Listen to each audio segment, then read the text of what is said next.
The temp badge clipped to her scrubs read Rachel Torres, Nursing Services, printed in blunt sans serif on faded plastic, the kind that would be forgotten in a locker within the month. Station manager Devon Pritchard saw the badge. He saw the scrubs, washed so many times the blue had faded to the color of old denim, and he saw a woman in her early 40s with dark hair pulled back in a tactical bun. What he didn't see was the way her hands moved as she checked her watch against the departure board, precision engineered into muscle memory by 12 years of field medicine. What he didn't see was the faded unit patch sewn inside her jacket lining, the same insignia that marked the Special Forces officers who passed through Houston Union Station's North Platform every Tuesday and Thursday. What he didn't see was that Rachel Torres had performed emergency procedures in sandstorms that would have sent his blood pressure climbing before noon. She stood on the crowded platform at 3:07 p.m., adjusting the straps on her medical bag, her fingers instinctively finding the worn fabric inside her jacket. The touch was automatic, a compass check. Fluorescent lights buzzed overhead like angry wasps, their white glare reflecting off polished marble floors still damp from the morning's cleaning. The smell of diesel fuel and stale coffee mingled with the antiseptic scent clinging to her scrubs, that permanent hospital perfume that no amount of washing could remove. Around her, travelers moved in organized chaos, businessmen clutching leather briefcases, families clustered around rolling luggage, a group of college students with backpacks slung sideways. None of them noticed her. Nobody ever did. Rachel shifted her weight, favoring her right leg. Old injury. Femur fracture from a mortar round outside Tikrit, 2009. The bone had healed poorly, calcium deposits calcifying in ways the orthopedic surgeon said should have left her permanently disabled. But she'd walked on it for 14 years anyway, hospitals, temp agencies, bus stops, train stations. Pain was information. Pain meant you were still here. The 3:15 express from San Antonio pulled in with a screech of brakes that made several passengers flinch. Rachel didn't flinch. The sound was routine, predictable. Her eyes tracked the arriving passengers with the same methodical sweep she used to scan casualty wards. Elderly couple, probably heading to the medical district. 3 military personnel in dress uniforms, she noted the insignia automatically, filed it, moved on. A woman in a red coat struggling with a child. And then, station manager Devon Pritchard prowled the platform 15 yards away, his uniform pressed with the precision of a man who'd never missed a crease in his life. His shoes were polished to a shine you could check your reflection in, Italian leather that cost more than Rachel's entire monthly grocery budget. The clipboard he carried looked like an extension of his arm. When his eyes swept across the platform, they moved mechanically, checking, counting, assessing. When those eyes passed over Rachel, they registered her the way a scanner registers a barcode, briefly, without investment. She was part of the platform's background. Efficient. Temporary. Unimportant.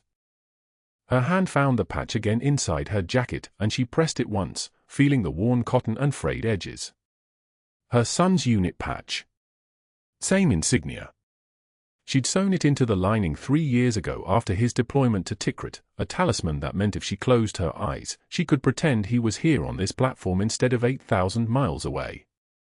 She could pretend his commanding officer was standing 40 feet from her, safe and alive and not about to collapse in front of 600 witnesses. The disembarking passengers moved in clusters now, the train's doors opening like a whale's mouth and releasing its cargo onto the platform. A 4-star general in full dress uniform stepped down from the first-class car, his uniform immaculate, dress blues with ribbons that climbed his chest like a garden of achievement. His aide followed 3 steps behind, briefcase in hand, the way aides had been trained to move since military bearing was installed in recruit depots. The general was tall, the kind of tall that made other people instinctively straighten their spines. His face was weathered the way faces get weathered when they've been carved by decisions that matter. Rachel's breath caught. Not because he was a 4-star.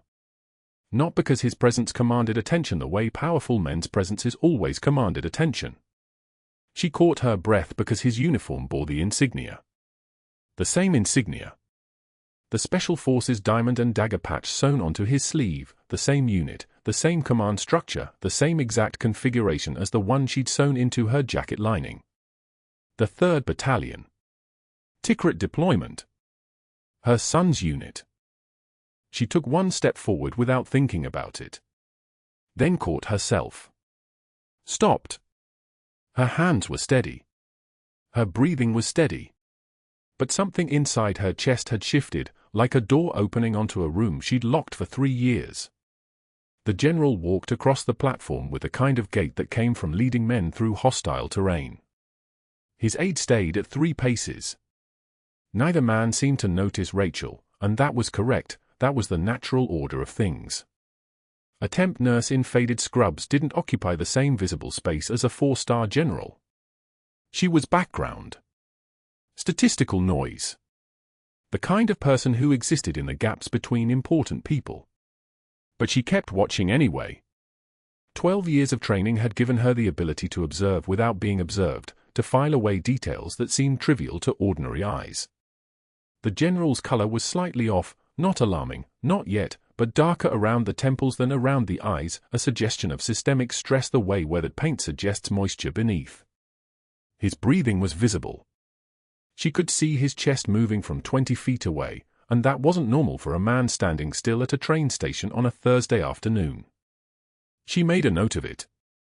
Filed it away. The platform was busier now, the 3:15 arrival triggering a miniature migration. Passengers moving toward exits, toward escalators, toward the baggage claim. The general and his aide moved with the flow, heading toward the station's main atrium.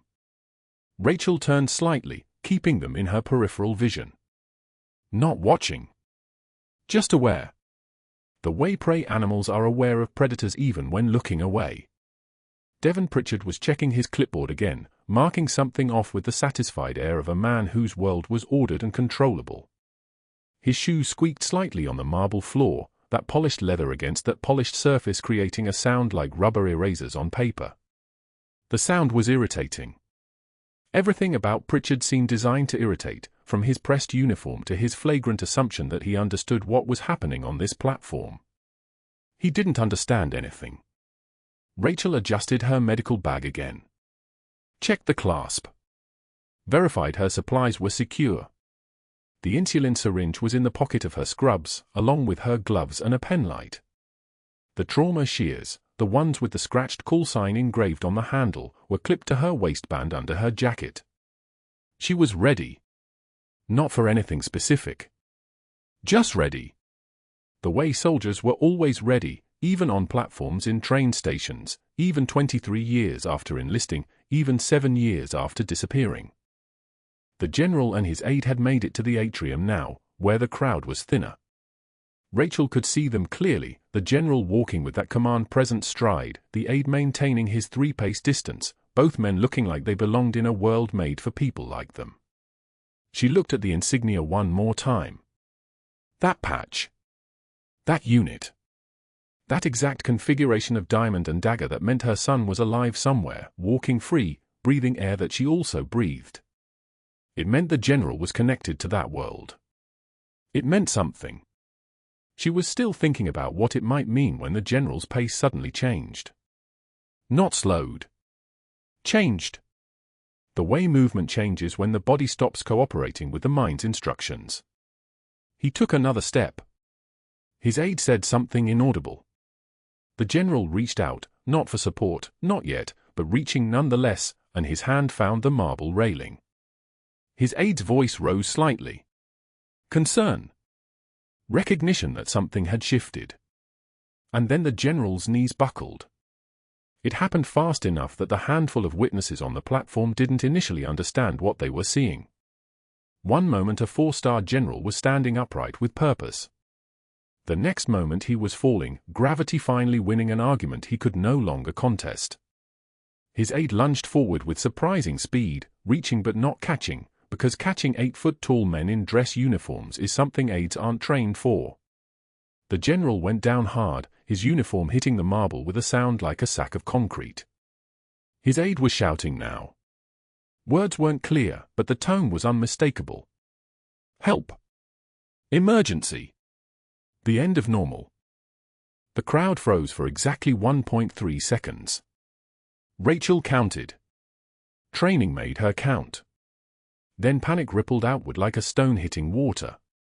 People moving toward the general. People moving away. People reaching for phones. The platform transformed from orderly transit hub to chaos in the time it took a man with cardiac tamponade to run out of oxygen to his brain. Rachel moved. She didn't run. Soldiers didn't run. Running was how civilians died. She walked with purpose, her hands already moving to her bag, her mind already cataloguing what she was seeing. The general on his back. Color wrong now, not just the temples but the whole face, that grey-blue tint that meant the body's oxygen was critical. His aide kneeling beside him, hands hovering uselessly. The crowd forming a perimeter that was both too close and too far away. And Devon Pritchard, who'd started moving the moment the general hit the ground, his polished shoes now squeaking double time across the marble floor. She could see the general's neck from here. Distended neck veins. That was the first sign. That was what told her what was happening. That was what made her certain. Rachel Torres reached the crowd and didn't ask permission to pass through it. She moved like water, like intention, like a senior chief petty officer who'd held more dying people together than most surgeons had ever seen. She was 3 feet from the general when Devon Pritchard moved to block her path, his clipboard still in his hand like it was a shield against whatever was about to happen. The general's hand trembled as he gripped the support column, his uniform darkening with sweat. Rachel was already moving, her body responding before her mind caught up, 3 feet from his face when she saw it, the Special Forces insignia on his collar, the same patch her son wore under his dress uniform back home. The crowd around them had begun to murmur, phones rising, but Rachel heard none of it.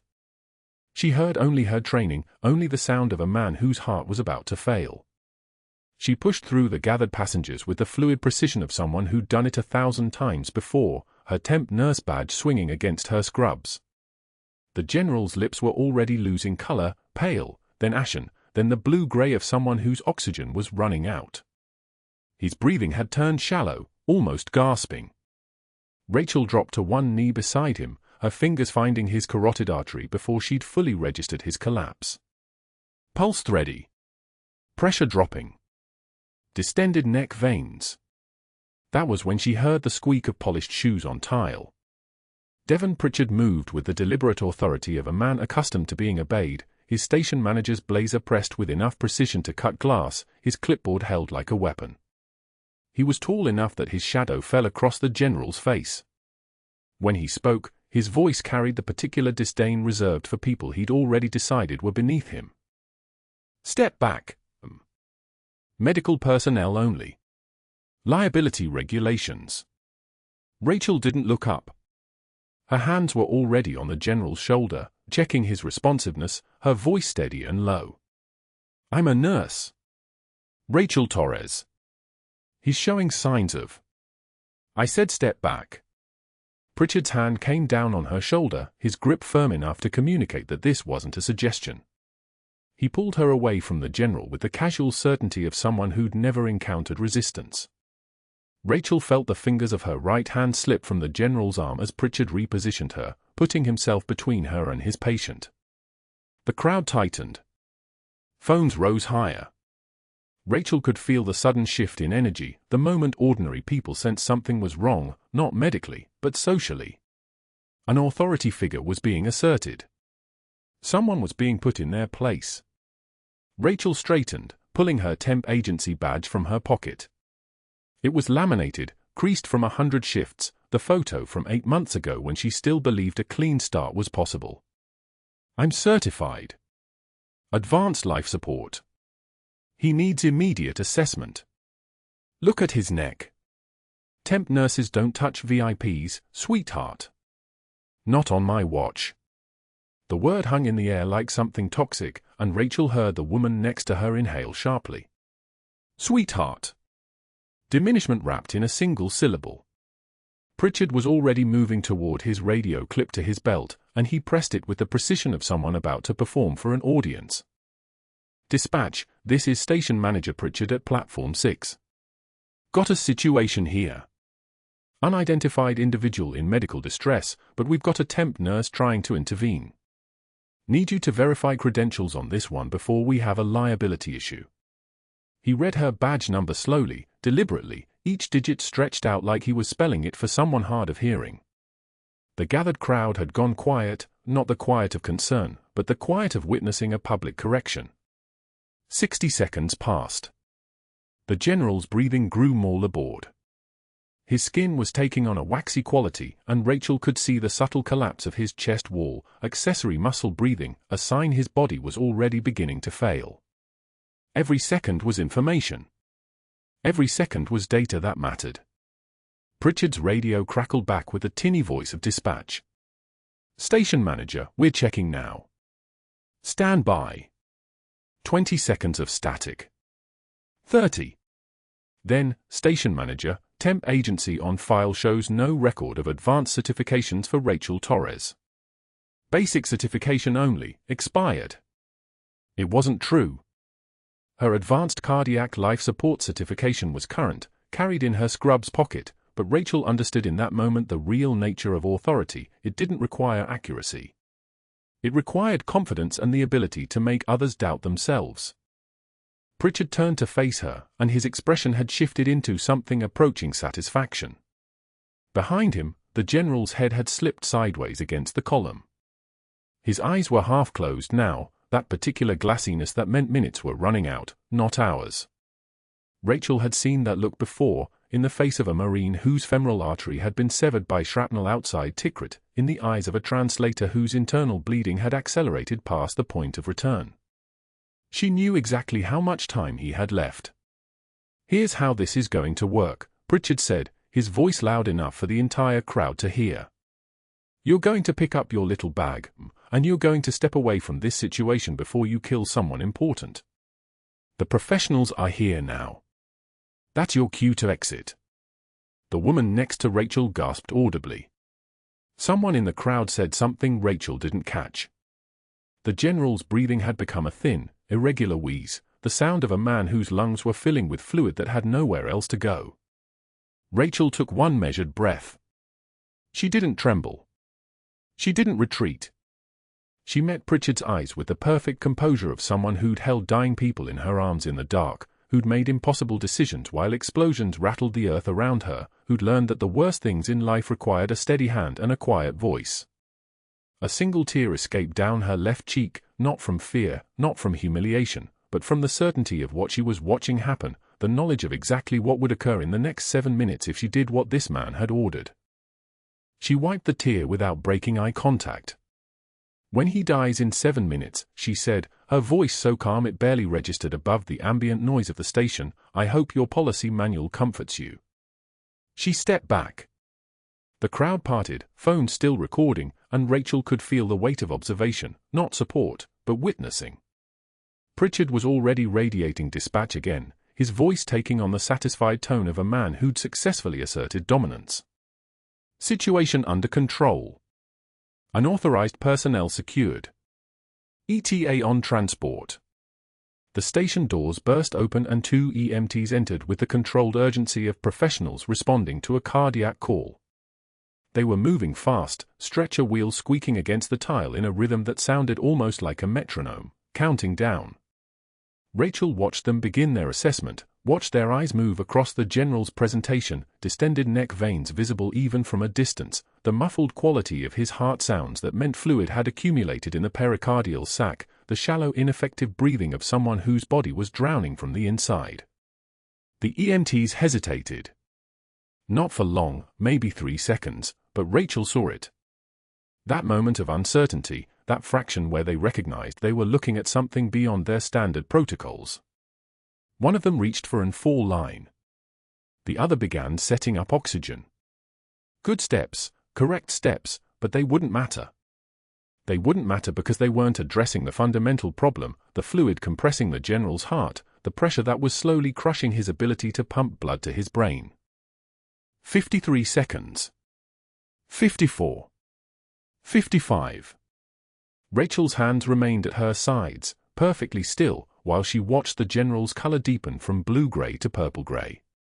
She'd performed this procedure before, in a sandstorm outside Tikrit with nothing but battlefield medicine and a refusal to accept the alternative. She knew exactly what needed to happen. She knew exactly what Pritchard's policy had just ensured would not happen in time. That was when Pritchard's eyes narrowed, and he turned to face the gathered crowd with the expression of a man about to deliver the final word on a situation already resolved. Everything's under control now. Professional medical personnel are handling this. Please step back and allow them to work. Rachel realized, in that moment, that he had no idea what he'd just done. No concept of what his authority had just prevented. He genuinely believed the situation was in hand, that his intervention had been necessary, that policy had protected someone. The certainty in his posture, the satisfaction in his voice, these weren't signs of malice. They were signs of someone so convinced of his own competence that he'd stopped seeing the actual situation unfolding 15 feet away. The general's breathing had become even more shallow. His jaw had begun to sag. 90 seconds. 89. 88. Rachel's hands moved slightly, unconsciously, as if her muscle memory was already running calculations. But she didn't step forward. She didn't intervene. She stood exactly where authority had demanded she stand and watched the clock, and waited. The EMTs froze. Their hands hovered over the general's chest like they were reading an instruction manual written in a language they'd never learned. Distended neck veins. Muffled heart sounds, barely audible through the stethoscope, as if the general's own body was whispering a diagnosis they couldn't quite hear.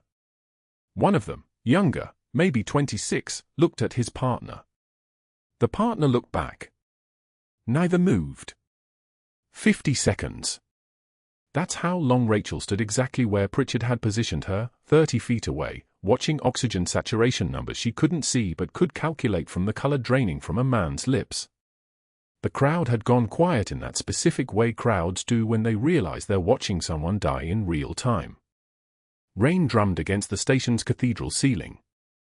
A child somewhere asked why the man wasn't getting up. 45 seconds. The younger EMT was reaching for his radio. To call for backup. To ask somebody, anybody, what to do about a diagnosis that didn't fit the textbook protocols they'd memorized 6 months ago in an air-conditioned classroom. Rachel's hands moved without permission from her brain. Muscle memory took over.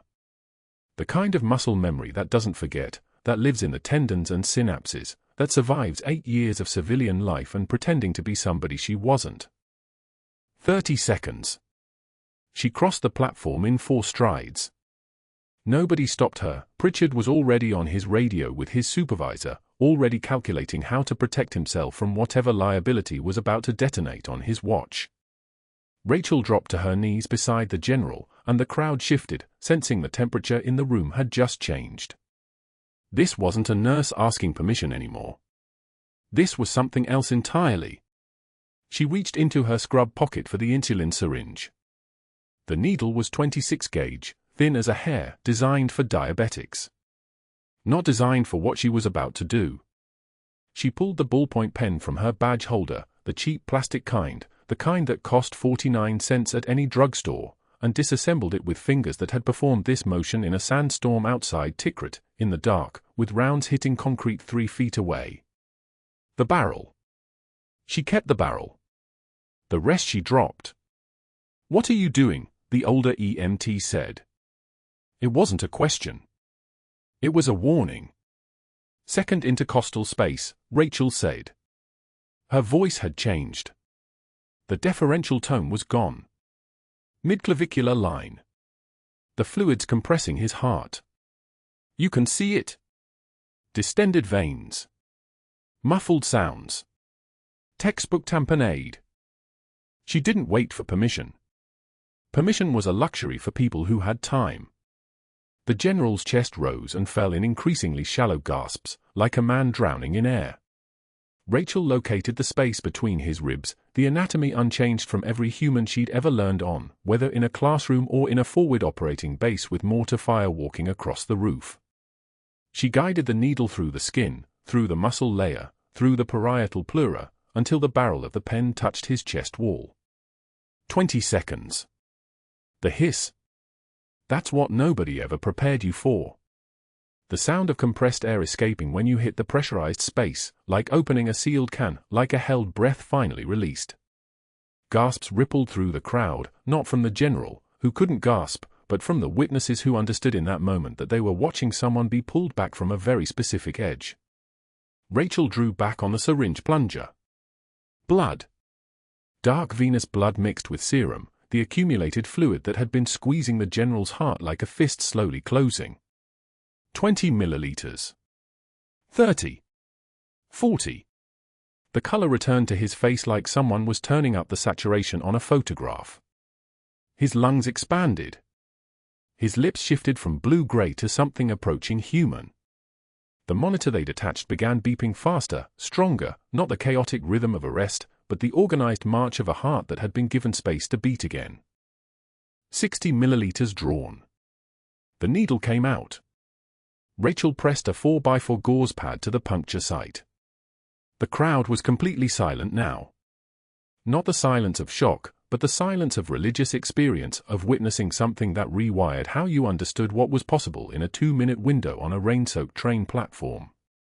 Sinus rhythm, one of the EMTs whispered. He was staring at the monitor like it had just spoken to him in a voice he'd only heard in simulation labs. Pritchard's radio crackled. He'd been watching. Everyone had been watching. The station manager's face had gone the same color the general's had been moments before, that specific shade of institutional panic that comes from realizing your policy manual was about to meet a reality it wasn't designed for. He raised his radio immediately. His voice was tight. Controlled but fractured, like a man holding back a scream through clenched teeth. Brett! Brett, listen to me. He was calling the Regional Transit Authority director, the name Rachel had heard him mention earlier, his college fraternity brother, the kind of connection that usually meant favors owed and old loyalty codes activated. We have a situation at Union Station. Code Blue resolve. But there's been an unauthorized medical intervention. I need internal affairs mobilized. I need documentation of everything.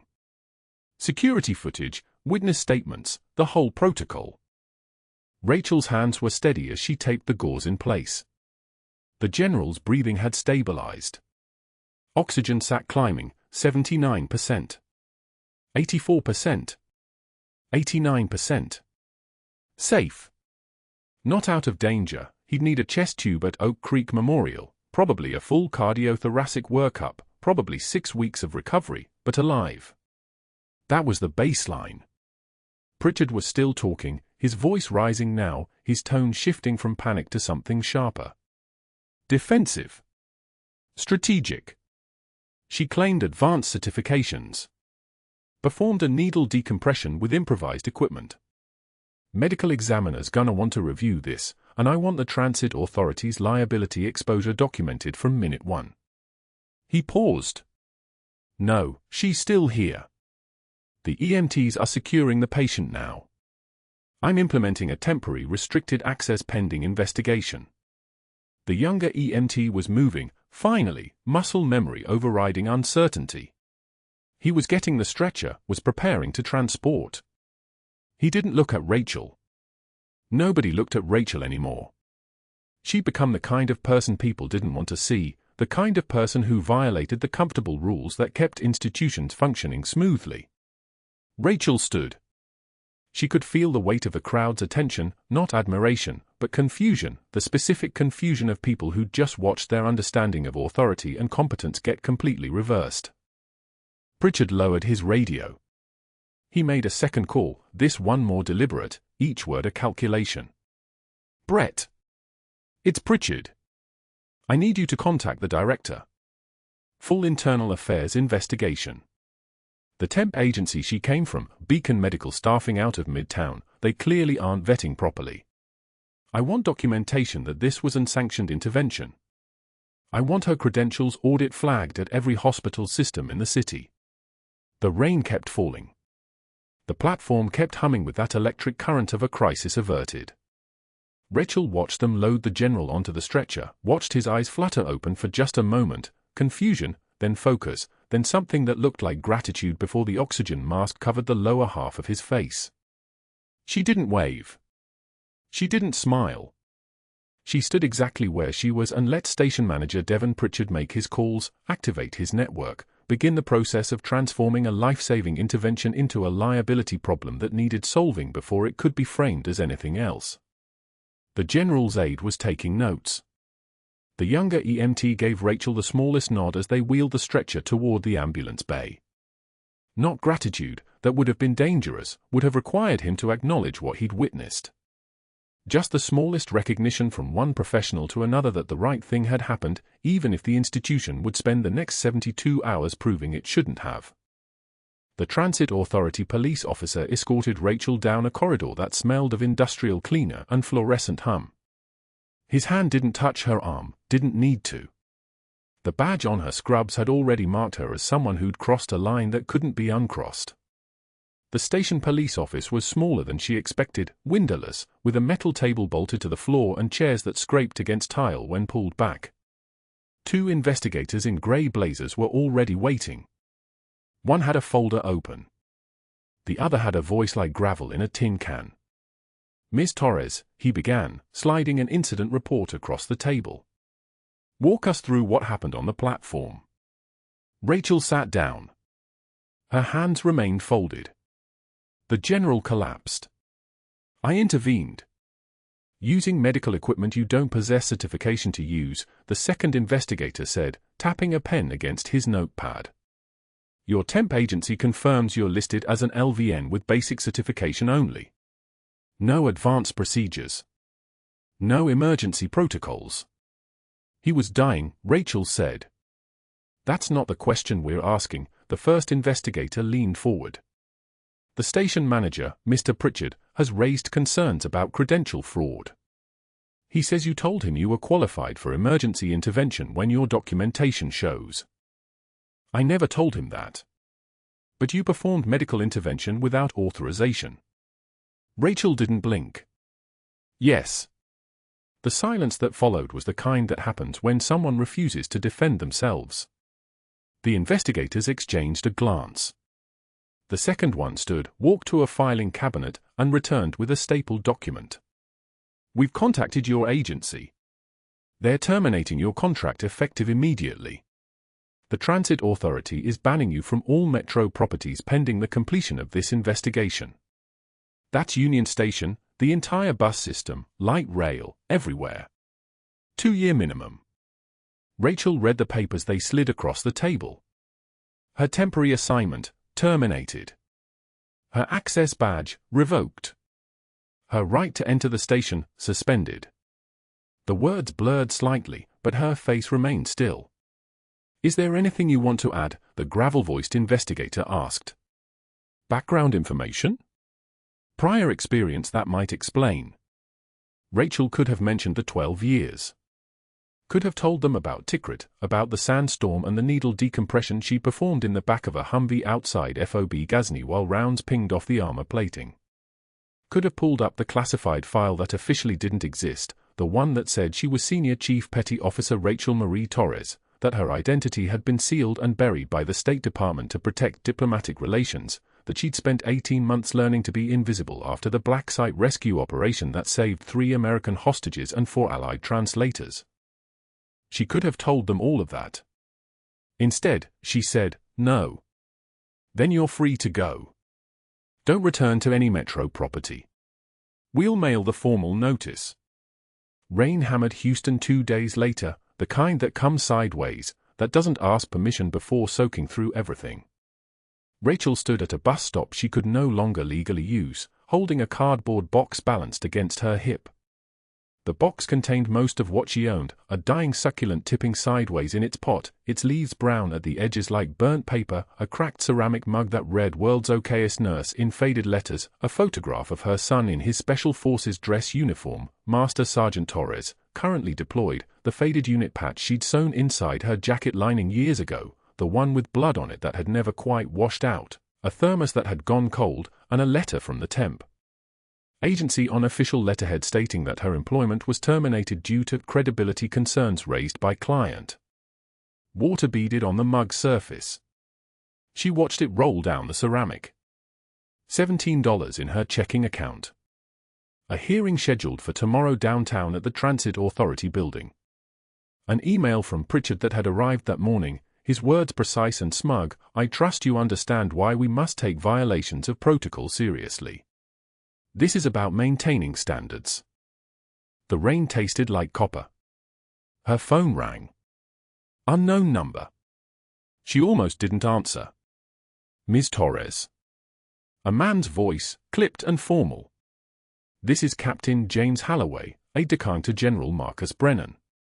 The General is requesting your presence at a hearing tomorrow at 2 p.m. Downtown Transit Authority building. Rachel's jaw tightened just slightly. I'll already be there. It's my disciplinary hearing. Same building. Same time. A pause. She could hear papers shuffling on the other end. The General will be attending as well. He wanted you to know that. That he'll be there. The line went quiet except for the rain. Thank you for telling me, Rachel said, and hung up. That night, she laid out the only clothes that made sense, the faded scrubs, still damp from the platform 2 days ago. The shoes with worn heels. The jacket with the unit patch stitched into the lining where no one could see it unless they knew to look. She didn't sleep. She sat on the edge of the mattress in the dark and listened to the rain continue its assault on the city, and thought about the General's aide saying those words, the General will be there. The hearing room was smaller than she expected. Institutional. Grey carpet. 3 Transit Authority executives in dark suits arranged behind a long table, names printed on placards she couldn't read from where she sat today. Pritchard occupied a chair to the side with his lawyer, a woman in an expensive blazer with the kind of posture that came from winning a lot of arguments. A video camera mounted in the corner. Fluorescent lights buzzing overhead like anxious insects. And through a glass partition that divided the hearing room from an adjacent medical processing area, Rachel caught movement. A man in the next room, young, dark-haired, his face going white as he looked directly at her. He grabbed his caseworker's arm, pointed. His lips moved, though the glass muffled the words, that woman. Tikrit. 2009. Rachel looked away. Pritchard opened his case file. The unauthorized medical procedure performed by Ms. Torres represents a serious violation of station protocol and public safety procedures. While we appreciate her intentions, she lacks the proper credentials, proper training, and proper authorization to. The door at the back of the room opened. Boots on tile. The sound cut through everything, sharp, precise, the kind of footstep that belonged to people accustomed to moving through hostile territory. Master Sergeant Torres entered in full dress uniform, dress blues with ribbons arranged precisely above his left chest pocket, his posture military straight. Behind him, moving with careful assistance from Captain Halloway, came the General. 4-star rank insignia on his shoulder boards. Walking. Alive. 36 hours after a needle had drawn off the fluid crushing his heart. Rachel's son came to attention before the panel. Sir. Master Sergeant Torres, reporting regarding Senior Chief Petty Officer Rachel Torres. Rachel pressed her hands flat against the table. Pressed them hard enough that her knuckles whitened. Pritchard leaned forward, his confusion visible like a crack in marble. Senior Chief? She's listed as a temp nurse with a 2-year LVN license. The General's aide, Captain Halloway, carried a sealed federal file. He broke the seal with hands that moved like someone accustomed to handling classified materials. His voice was formal, official, the kind of voice that made institutions sit very still. Rachel Marie Torres. Service number classified. Enlisted 1994. Another layer. Each one descending deeper. Senior Chief Petty Officer, United States Navy Special Warfare Combat Medic. 3 combat deployments, Kosovo 1999, Afghanistan 2003, Iraq 2007 to 2009. The Transit Authority executive straightened. Pritchard's lawyer leaned in, whispering urgently. Captain Halloway continued. The words came like artillery rounds, each one landing in a different target, decorations, Bronze star with Valor. Bronze star with Valor. Purple heart. And Navy cross. Rachel's son stepped forward. His voice carried the weight of someone who'd lived in her shadow his entire life, who understood what it meant to be the child of someone the world couldn't acknowledge. My mother held a foreman position outside Tikrit for 11 hours under sustained fire. She performed field surgery that saved a hostage who is now a sitting ambassador. A screen flickered to life. Video call. A SEAL team leader appeared, his face partially obscured by bandwidth interference and intentional shadow, but his voice cut through the room with absolute authority. Senior Chief Torres's record was sealed at the State Department's request, not erased. Her team's rescue operation saved 3 American hostages and 4 Allied translators. The operation was buried to protect ongoing diplomatic relations with the Iraqi transitional government. She followed orders. She did exactly what her country asked. But that wasn't the worst part. An FBI agent stepped forward from the back of the room, unnoticed until this moment, his presence so still that he'd become furniture. Special Agent Reeves, Federal Bureau of Investigation. Mr. Pritchard, we need to discuss your attempts to access and alter classified federal employment records. You contacted a DOD database contractor using your position authority to request credential verification. That contractor flagged your request as suspicious. You attempted to modify service records. That's a federal crime. Pritchard's face drained of color. His lawyer's hand shot up, silencing him. But the words had already landed. Rain continued to hammer the windows. The room went so quiet you could hear the fluorescent lights humming overhead, could hear the breathing of every person present, could hear the small sound of Rachel's son swallowing hard as he stood at attention and waited for his mother to acknowledge what had just been revealed in front of every authority figure in the room. The ICU monitor beeped its steady rhythm as the general's eyes opened, gray and sharp as tactical steel. Consciousness came in layers, the ceiling fluorescence, the ventilator's wheeze, the pale morning light pressing through the window. He tried to move. Found himself wrapped in leads and 4 lines like a man caught in a net. His aide, Captain Mitchell, stood from the visitor's chair instantly. "Sir, don't move. You coded twice. You're stable now, but..." "The woman." His voice came out fractured, barely a whisper. "The woman on the platform. Find her." Mitchell hesitated. "Sir, the EMTs." "Not the EMTs." The one the station manager pushed away. The general's hand moved, searching for something solid to grip. She knew what was wrong. She said 7 minutes. "Find her." "That's an order." The Federal Transit Authority's hearing room occupied the 14th floor of an administrative building that smelled like fresh carpet and bureaucratic fear. Rachel stood in the hallway outside, her attorney, a small woman with gray streaks in her hair and eyes that had seen too much, checking her case file one last time. They'd filed an appeal. The ban was supposed to be lifted. That's what the letter said. Rachel had stopped expecting the system to work correctly years ago. The door opened. Captain Mitchell stepped out, scanning the corridor with the practiced eyes of someone trained to process rooms in 2.3 seconds. His gaze locked on Rachel, and something in his posture shifted, the subtle reset of a man who'd just identified his target. He moved toward her with military efficiency. "Senior Chief Torres." His voice was quiet, respectful, formal. Rachel turned, and the blood pressure in the room seemed to change. "I'm Rachel Torres. Not Senior Chief." That was, she stopped. The title didn't exist anymore in her civilian life. "That's someone else. The general wants you."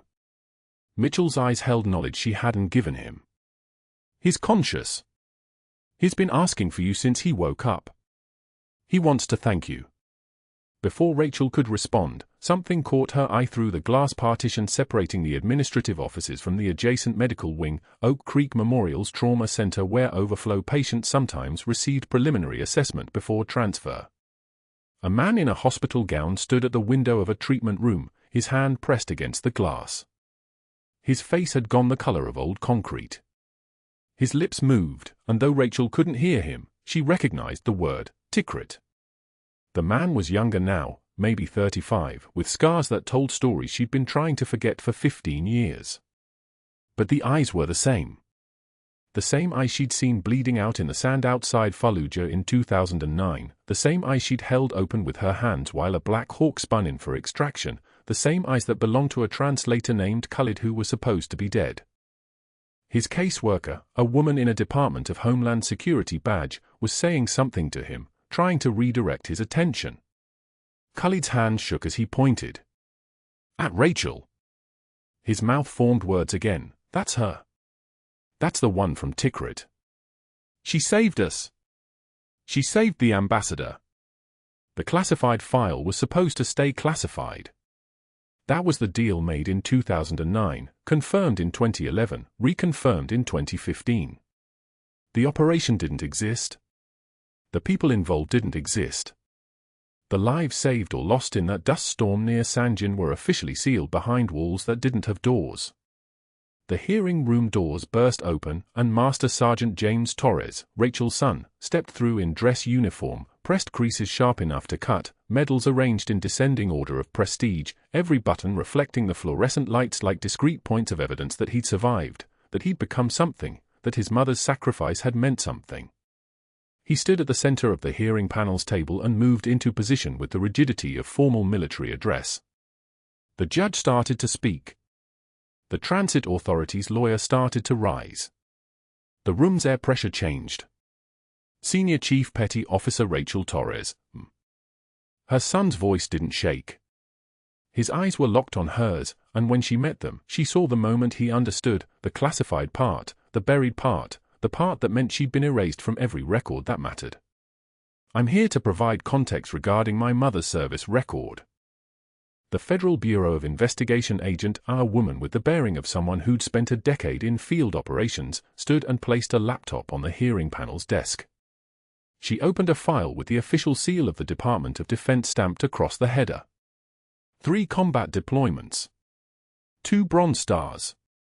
1 Navy Cross. 3 rotations, the agent said, reading from the file as if it were a simple personnel record instead of a resurrection. Kandahar Province, 2007. Helmand Valley, 2009.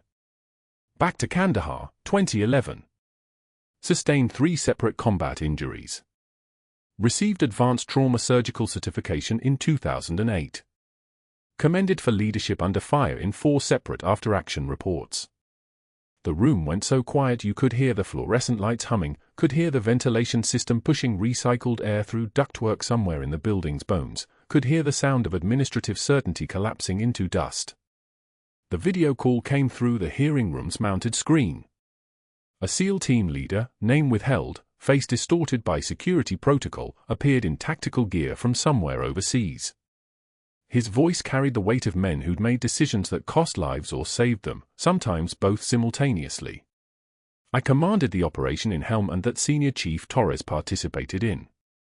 The SEAL's eyes moved through the room, assessing threats, calculating angles. She held a 4-man defensive position for 11 hours. Enemy contact was sustained at roughly 40-minute intervals.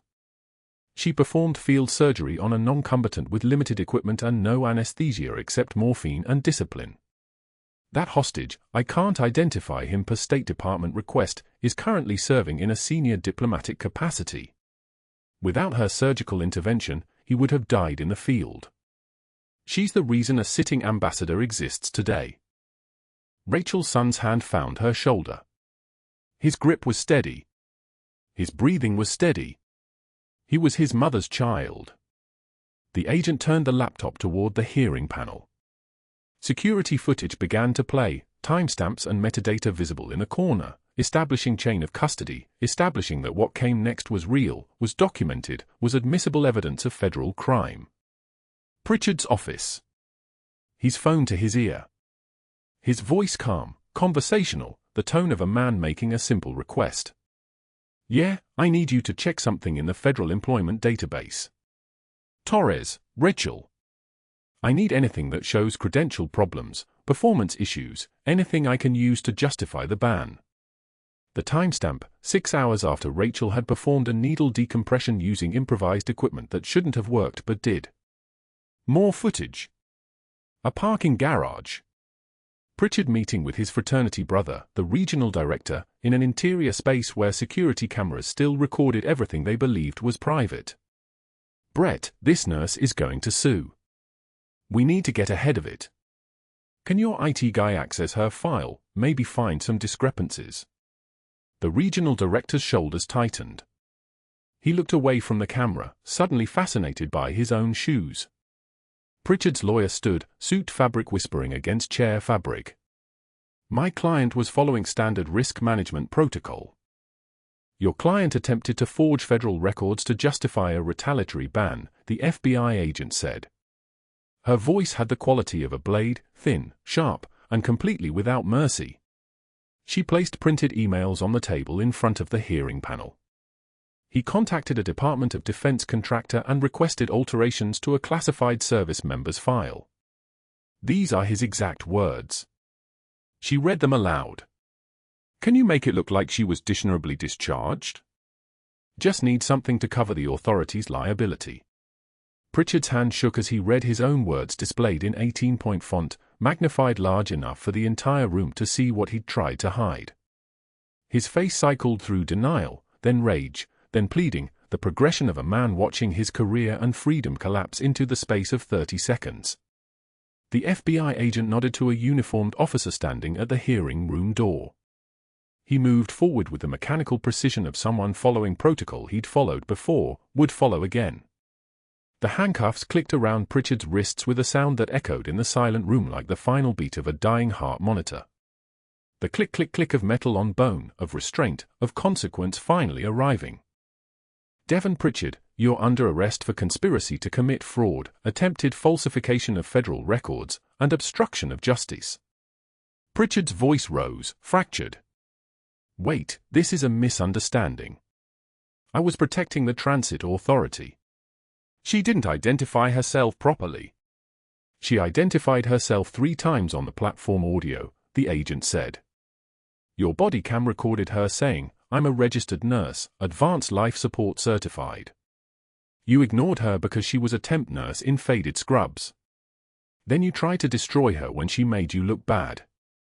The perp walk through the transit authority lobby was captured by 12 separate phones. The same crowd that had watched Rachel's humiliation now watched Pritchard led out in handcuffs, his pressed uniform rumpled, his clipboard abandoned on a bench like evidence at a crime scene. Bystanders whispered. One woman, someone Rachel recognized from the platform, someone who'd heard Pritchard's public announcement about Rachel's non-existent credentials, stepped forward and spit on the floor just as he passed. The regional director resigned via email 14 minutes later. The risk management consultant deleted his original report and sent a replacement recommending immediate commendation for life-saving intervention and exemplary medical judgment. Rachel sat in the now empty hearing room, her son's hand steady on her shoulder. The 4-star general sat across from her, still moving with the careful deliberation of a man whose heart had stopped and restarted. His eyes held the clarity of someone who'd been given a second life and knew its cost. Senior Chief, I owe you my life. His voice had returned to its baseline, the voice of a man accustomed to command. Twice now. Once in Tikrit when you stabilized the ambassador we extracted. And once on that platform when you read a room full of paramedics and saw what they couldn't see. I was just doing my job, Rachel said. The words came out automatic, hollow. No. The general leaned forward. You were doing a job nobody was trained to do. You were reading the situation with the clarity of someone who'd already seen worst-case scenarios and lived through them. That's not training, Senior Chief. That's survival. 9 months later, the community center at Oak Creek Memorial filled with people, hospital staff, transit authority employees, federal agents, 3 nurses in dress uniform, a 4-star general, and a master sergeant standing at parade rest. Rachel stood beside the general in a civilian dress uniform of sorts, dark slacks, a jacket with military ribbons displayed on the chest, the Navy Cross gleaming like a small piece of evidence that none of this was fictional. The faded unit patch sewn inside her jacket lining for 15 years was now pressed and framed, displayed between her Navy Cross and a new civilian commendation from the Department of Homeland Security. The patch showed a unit designation she'd never verbalized, SEAL Team 3, Charlie Platoon, in thread so faded they looked like ghosts. Through the community center windows, a CPR training class was visible in an adjacent building. Devon Pritchard, teaching compression rhythms to bored teenagers, his movements mechanical, his voice flat as dead batteries. His criminal record had forfeited his transit authority pension. His savings were depleted through legal fees. He was working minimum wage, and he would continue working minimum wage, because no institution would hire him now. He'd tried to erase a hero and become erased in the process. He caught sight of the ceremony through the window and quickly looked away, pretending he hadn't seen. Pretending he wasn't standing in a room where his crime was being formally undone. The former Iraqi translator, Khalid, now granted asylum and working as a hospital interpreter, sat in the front row beside Master Sergeant Torres. They'd spoken for 3 hours in a hospital cafeteria 2 weeks earlier. Khalid had told Rachel's son everything, the operation, the extraction, the way his mother had refused to leave him bleeding in the sand even when ordered to evacuate. The general presented a formal apology from the Transit Authority, new management, complete policy overhaul, mandatory training on respecting medical credentials regardless of employment status. The old system of liability and dismissal had been replaced with a new requirement: listen to the person who knows what they're talking about. Senior Chief Torres has been offered a position as Director of Emergency Medical Services for the entire Metro Transit system, the General announced.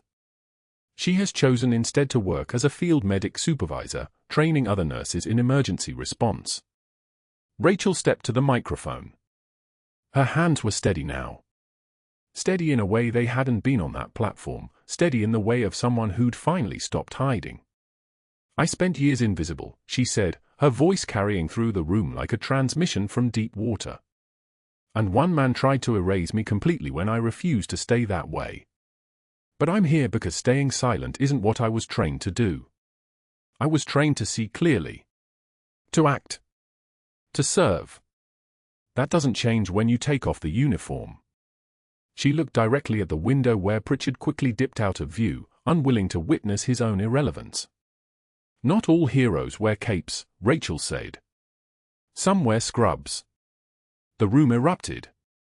Applause that started in the front row and moved backward like a wave, applause from people who'd misjudged her, applause from people who'd seen her actual heroism and were finally allowed to acknowledge it. Outside, rain began to fall on Houston, not the slow rain of endings, but the heavy rain of renewal, the kind that makes roots grow deeper, the kind that washes away dust. Rachel stood in the light of the community center, finally visible, finally home, and when her son hugged her, the nurses in uniform actually smiled, because they were hugging someone who'd outranked them the entire time, and now everyone finally knew. If you're enjoying this, smash that like button. And answer me this: would you have signed the NDA and taken the money, or fought back? Comments are open.